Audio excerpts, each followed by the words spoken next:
Well, it's one about the most talked about stories yesterday. A married Nevada couple trying to adopt foster children. My wife Valerie and I have been together since high school, 24 years I believe now we're at. We have always planned from early on that we would adopt later in life. We, in 2013, decided it was now time to go ahead and adopt and complete our family. But the state wouldn't let them. It denied them due to their legal concealed carry licenses. And now they are fighting for the right to become foster parents and to change that law. Joining us now, Brian and Valerie Wilson. Thanks so much for joining us. We appreciate it. Valerie, the state has basically said to you, someone who wants to open her home to a foster child, no, you're too dangerous. How does that make you feel? You know, it really,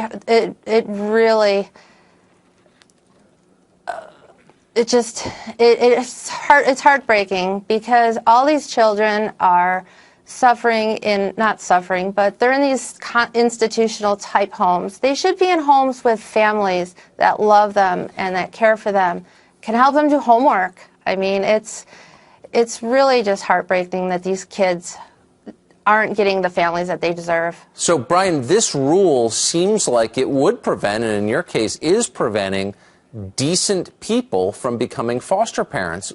This rule, it sounds to me, wouldn't allow police officers to become foster parents.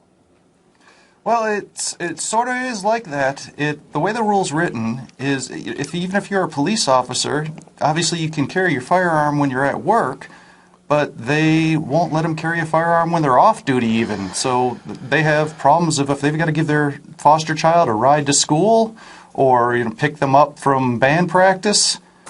They can't do that if they're still on duty and carrying a firearm with them. It sounds to me, and yet of course we trust police officers to carry firearms. We trust people who have concealed carry permits, which are not that easy to get to carry firearms.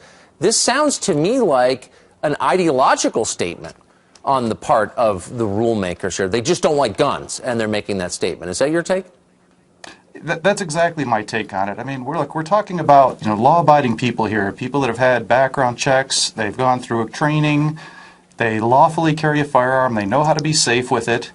We're not talking about leaving a firearm laying around the house where a child can get at it. It just doesn't make sense. Valerie, why did you want to become a foster mother?